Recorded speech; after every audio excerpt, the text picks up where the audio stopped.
And then, so can you give us an example of, maybe a client that you had recently or what they accomplished and kind of walk us through their journey? Sure. Like I had an interior designer in Tampa where I was helping her and they wanted something that reminded them of this cabin that they had and their family. So they wanted me to take those pictures of that cabin and really kind of, make it something that could not only be in their home, but they could hand it down to their family as they get older and it would mean something to them. So Okay.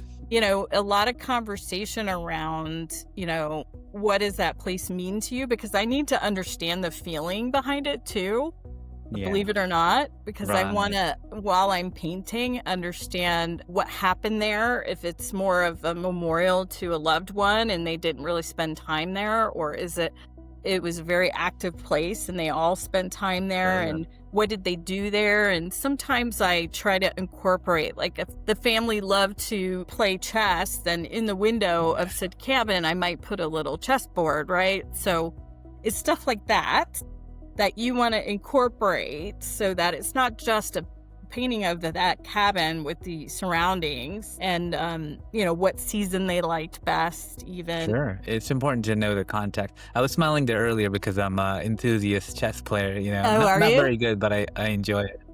I'm like, yes, definitely want chess in there. Okay, so that was that, and then what happened after that? Yeah, so then we went through those stages, like in the beginning signing, and they signed off on the mock-up, and then I halfway through make sure, it's not a finished painting, but I make sure that I'm on the right track. So I show them what I'm actually doing, and if I made any tweaks, just to make sure that that's okay. Right. Like I might put a different tree in a different spot because it wasn't, feeling right to me or whatever. Sure. You put your personal artistic touch on it. That's right. And then if they're okay with it, or if they want to make some tweaks, then I have the ability to do that still. And then for the final, I make sure that I send them a final before I actually present it in person, just in case.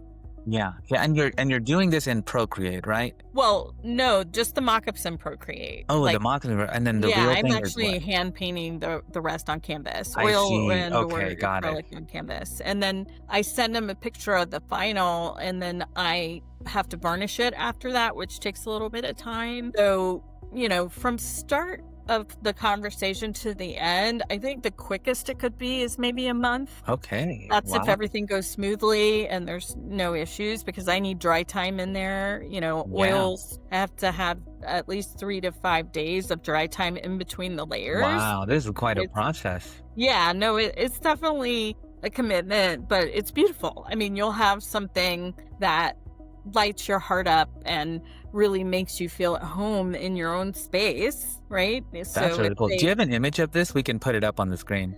yeah, I'll have to get it to you. Yeah. I If have to you don't get it mind to you. sharing it. That I think that Yeah, would be pretty sure. cool Sure, to sure, see sure. the level Yeah. of quality that that came out of that. Yeah.